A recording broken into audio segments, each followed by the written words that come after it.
거대한 변화가 물밑에서 이루어지는 시기가 있습니다.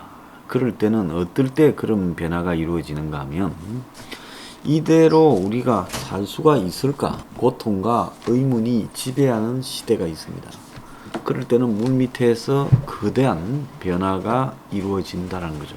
자, 그래서 이 종교의 이 발언도 사실은 시대적 고통을 극복하기 위한 선지자 등이 나오면서 지역 차원의 종교가 세계적 차원의 종교로 보편화되었고요. 마찬가지로 시대적 고통이 극단적으로 진행이 될 때는 어느 정도가 지나고 나면 그 고통에 대해서 완전한 급격한 변화가 발생을 하게 되어 있습니다.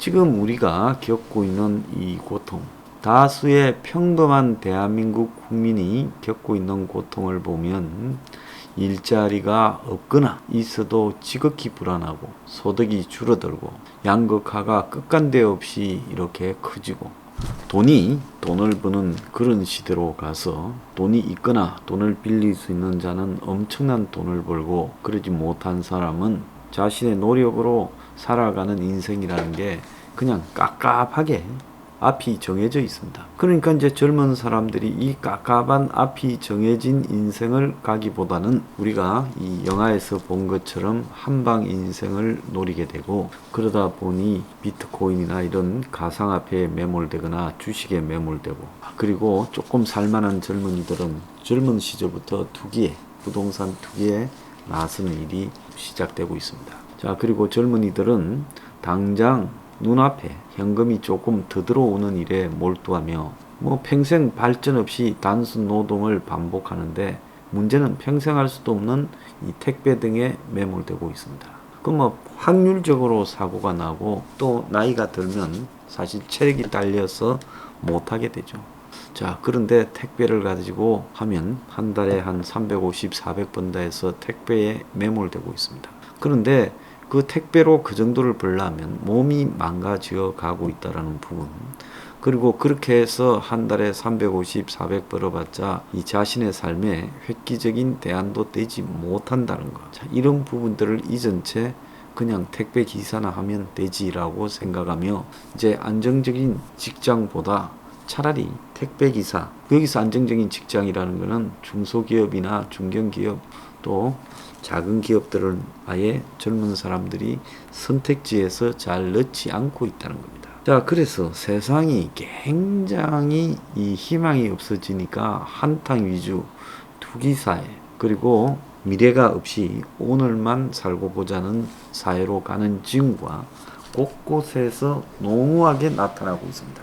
자, 나이 든 세대들도 자신의 이 살아온 관점을 갖다가 던져버리고 나이가 들어서 가상화폐에 뛰어든다든지 문가리 정권이 던져주는 노인 일자리 사업에 그걸 갖다가 이제 뛰어들어서 말이 노인이지 국가 주도 용돈 사업이죠. 국가 주도 용돈 사업에 돈을 타가는 것을 부끄럽게 생각하지 않습니다. 어제 어떤 분이요 저한테 댓글을 남겼어요. 그러면 네가 대안을 내놔봐라. 아니, 왜 제가 대안을 냅니까?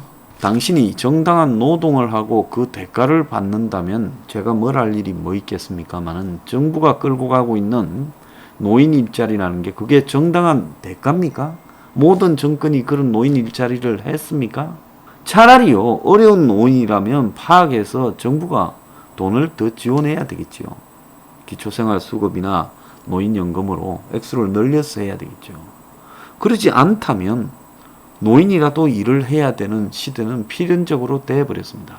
그러면 거기에 걸맞는 노동을 하면서 돈을 벌어야지 노인들이 저런 식으로 그냥 하나만한 국가 용돈 자리에 뛰어들게 만들고 그리고 그럼으로써 정권을 지지하는 이것이 옳은 거냐입니다. 자, 문제는 젊은 층이거나 늙은 층이거나 관계없이 국민의 정신적 타락이 굉장히 급속도로 진행되고 근로를 하고 그리고 정당하게 돈을 번다라는 부분에 대한 자각은 이제 급속히 쇠퇴하고 있다는 겁니다.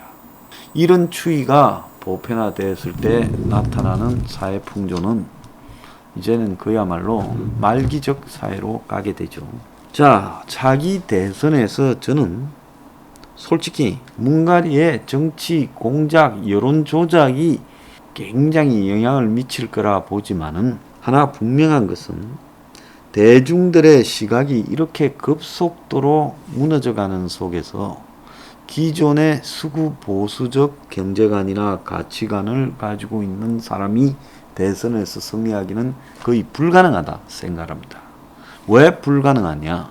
자, 대중들 스스로가 이 파퓰리즘이나 자포자기나 그야말로 공돈을 받아 먹는데 이제 익숙해져 가는 훈련이 되어 버렸습니다. 문 5년 동안에요. 그러면 이런 대중들에게 지금 기득 보수의 경제관인 성장을 이야기하고 그 성장이 나하고 무슨 관계 있나라고 말하지 않겠습니까? 부동산 공급을 이야기하겠지만 그 공급이 나하고 무슨 관계 있냐고 묻지 않겠습니까? 일자리 창출을 말하지만 일자리 창출이 안 된다는 것은 그들부터 더 잘 알고 있는 겁니다. 그러니까 이 보수가 국민들을 설득하려면 기존의 보수에서 말했던 경제 정책들을, 복지 정책들을 다 확 뒤집어서 완전히 새로운 틀을 만들어야 되는데 그렇게 될 가능성은 지금 윤석열, 안철수, 최재형부터 저 동당 내부에 있는 보수 대통령 누구도 그렇게 못할 거라고 보고 있습니다. 왜 그들이 그렇게 못하느냐? 그들이 대선에 나가겠다고 상의를 하면 그들 주변에 있는 사람이에요. 윤석열은 검사 출신, 변호사 출신일 거고 최재형도 판사 출신, 변호사 출신일 겁니다.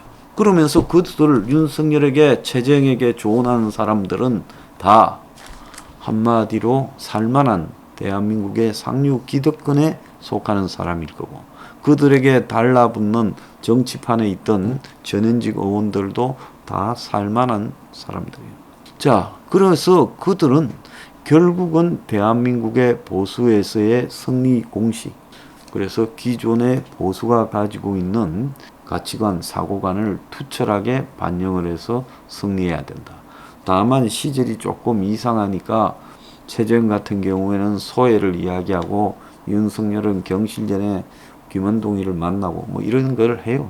문제는 그것이 말뿐이고 일회성뿐인 제스처지 절대로 보수를 표방하는 후보들에게 정책화되기는 않는다. 그냥 내가 이미지상으로 소외계층이나 어려운 계층, 청년계층을 걱정한다.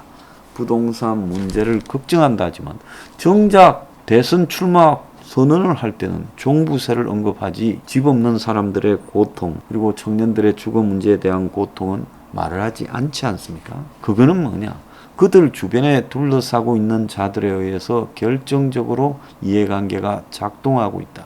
그래서 이제 보수 쪽에 대략적인 그런 원칙들이 몇 개 있죠.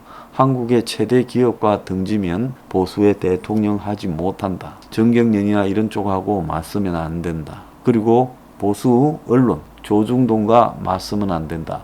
그들이 싫어할 말은 하지 말아야 된다. 이런 것들이 보수 후보로 나설 때 입력이 되죠. 그래서 이런 룰을 지키는 하에서 조중동이 윤석열이나 최재형을 띄우고 이렇게 하는 겁니다. 국민의 동당 내부에서 쭉 의원을 해온 사람들은 윤석열, 최재형보다도 이런 논리구조, 기득수구 보수의 논리구조를 더 잘 알고 있죠. 홍준표나 원희룡이나 유승민은 이 구도를 너무 잘 알고 있다고 봅니다. 그래서 유승민이 개혁 보수라는 것은 자기 색깔뿐인 거고 근본적으로 개혁 보수를 표방한 지가 10년이 다 돼 가는데도 자기 주장에 있어서 정말 올바른 이 시대의 보수의 개혁 가치를 말하지 않는 겁니다.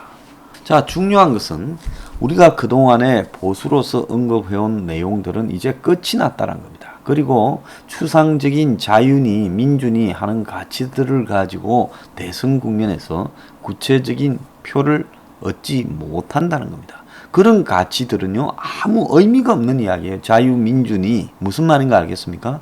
대한민국에는 안보가 매우 중요하지만 안보를 언급해서 대선에서 표를 얻는데 별로 도움이 되지 않는다. 그 말 안 해도 색깔 보고 찍어줄 사람들은 다 정해져 있다는 겁니다. 그러니까 안보를 언급해서 표를 한 표라도 안 올 표를 가져오기는 어렵다는 겁니다. 그러면 어디서 결정이 나느냐? 경제에서 결정이 나죠. 자, 중도니 보수에 실망해서 이탈한 사람이나 그리고 좌파 진영 안에서도 기존 좌파가 싫은 사람들을 데려와야 선거가 이깁니다. 그런 사람을 데려오는 방법은 뭐냐? 결국은 경제에서 판가름이 난다는 겁니다. 그러면 그 경제 정책이 어떻게 되어야 될까요? 기존의 조중동이 불편해야 하고 그리고 기존의 삼성이나 정경련이 불편해야 할 경제 정책을 내걸어야 대중들은 좋아하게 돼 있다는 겁니다. 대중들은요 매우 양면적이고 이중적입니다. 대중들이 양심적이고 항상 옳다고 저는 보지 않습니다. 이재용을 석방하느냐 석방하지 않느냐 사면하느냐 문제는 한 2대1 정도로 사면해라는 게 높지요. 2대1 이상으로 높지요. 그런데 한편으로 대중들이 대선 무렵에 가서 후보들이 내놓는 정책을 보면 재벌이나 삼성이 좋아할 만한 정책은 대중들이 싫어한다는 겁니다. 그래서 선거는 상대가 있는 게임입니다. 내 혼자서 하는 게임이 아니죠. 그러면 상대는 어떻게 하겠습니까? 엄청난 파퓰리즘으로 이 대선판에 뛰어들 거라고 보고 있습니다. 그래서 민주당 쪽에서 나오는 사람들은 대선 이기고 보자고 지금까지 나오지 않았던 지금까지 이재명의 기본소득, 기본주택, 기본저축 이런 거를 넘어서는 엄청난 대선용 파퓰리즘을 던질 거라고 보고 있습니다. 그런데 현재까지 보면 지난 2012년에 박근혜의 승리에 대한 교훈조차도 수구 기득 보수 후보들이 배우지 못했어요. 그때 박근혜가 왜 불편한 김종인이라는 사람 불편하지요. 저 불편한 김종인이를 데려왔느냐. 그 사람이 옳고 틀리고 떠나서 말입니다. 왜 좌파 성향을 가지고 있는 김종인을 데려왔느냐. 왜 경제민주화라는 말을 대선 때는 써먹고 대선 끝나니까 입을 닦았느냐. 그것은 박근혜가 당시 기득 보수를 상징하는 그런 이미지만으로는 대선 승리가 위험했지요. 제가 그런 이야기를 여러 번 했습니다. 기득 보수를 상징하는 그런 성장 위주의 낙수 효과 그리고 성장을 통한 일자리 창출 그런 정책으로 당시 2012년에 박정희 대통령의 딸이라는 박근혜가 당선되기가 위태로웠다. 그래서 김종인과 경제민주화라는 가치를 들고 왔죠. 지금에서야 김종인이가 경제민주화도 말하지 않고 꾼의 경지에 이르렀지만 그때는 김종인이가 그래도 경제개혁을 상징하는 인물처럼 비추어졌으니 그래서 성질이 더러운 김종인이를 데려다가 박근혜가 애를 먹으면서도 그걸 달래고 있지 않았습니까? 어쨌든 100만 표 차이로 승리하는 데는 그런 부분들이 상당히 주요했다. 자신의 아버지 박정희가 갖고 있던 사회개혁적인 마인드. 흔히 박정희 전 대통령에 대해서 수구 꼴통의 대명사다라고 한국의 종북들은 이야기를 하지만은 실제로 박정희 전 대통령은 그 당시 시대로서 봤을 때 과감한 사회개혁적 아이디어를 가지고 실천에 옮겼던 인물이다. 이렇게 봐야 됩니다. 그래서 박정희에 대해서 당시 지식인 좌파층은 강렬하게 저항했지만은 실제로 세월이 지나서 보면 그 시대에 어쩔 수 없었던 측면도 있다라는 부분, 시대적 측면에 대한 이해로서 이해가 가는 부분들이 많이 있고 공감이 가는 부분이 많이 있다라는 것도 사실입니다. 그래서 그의 딸 박근혜가 그의 아버지가 했던 것 같은 좌우가 아닌 과감한 서민 국민 다수를 위한 개혁을 할 것이다. 이렇게 기대가 되어졌죠. 자, 그 기대가 없었다면 아마 박근혜로도 실패했을 거라고 봅니다. 그날 표를 까기 직전까지 출구조사가 나오기 직전까지 거의 패배의식이 지배했고 언론사들부터 다 패배할 거라고 봤죠. 2012년에도 그렇게 어려웠습니다. 그때는 대통령을 하기 전이었기 때문에 미지수 즉 안개에 가려진 박근혜의 이미지 효과도 있었습니다. 그런데도 100만 표 차이로 됐습니다. 그때가 마지막으로 보수 후보가 대통령이 된 거죠. 그런데 이제 그로부터 문정권 5년이 지금 지나고 다시 대통령 선거를 그 사이에 박근혜 전 대통령 임기를 채우지 못하고 탄핵당했고 지금 감옥에 있고 전 대통령 이명박도 감옥에 있습니다. 어떤 사람들은 이런 부분들을 정치적 업무다 이렇게 이야기를 합니다. 물론 정치적 업무가 맞지만은 박근혜 이명박이 처신을 제대로 하지 못해서 원인 제공을 해서 좌파의 사슬에 계략에 걸려든 것도 부인할 수 없는 사실이라는 건 맞는 이야기입니다. 자, 그렇게 보자면 지금 2022년에 한국의 대선에 있어 과연 박근혜보다도 훨씬 나은 사회개혁적 가치를 기존 보수 후보들이 정면에 내걸고 붙지 않으면 대선이 가능할까요? 이미 돌아가는 김새를 보면 야당은 이번 대선판에서 완전히 찬스를 잡았다고 확신하고 있습니다. 자, 내년 대선 성격을 물으니 48.4%가 정권 심판, 이제 44.5%가 정책 연속이라고 3, 4% 차이밖에 안 나가고 있어요. 그래서 이런 것들을 보자면 실제로 대선에서 이기기가 굉장히 쉽지 않다는 겁니다. 지금 많이 압도적으로 이기고 있어야 대선판에서 야권이 승리하는데 지금 압도적이지도 못하고 야권 내부에 스멀스멀 나고 있는 공작적 분위기가 지금 곳곳에 한 개, 두 개가 아닙니다.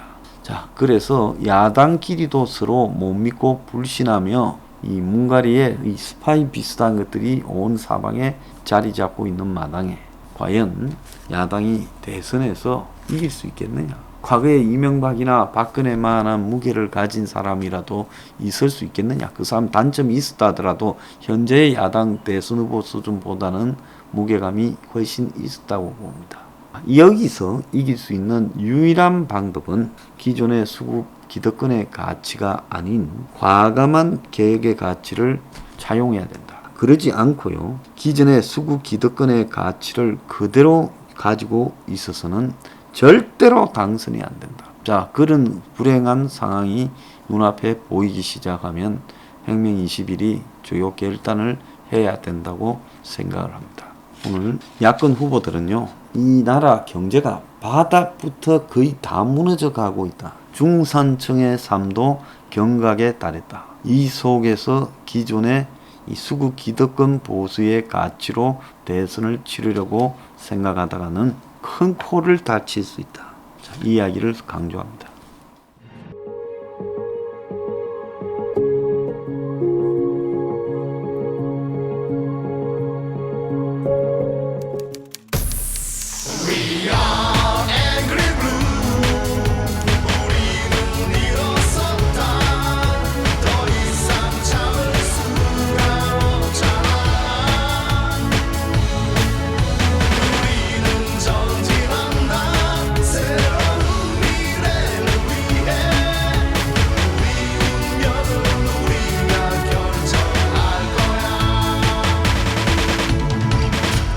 동지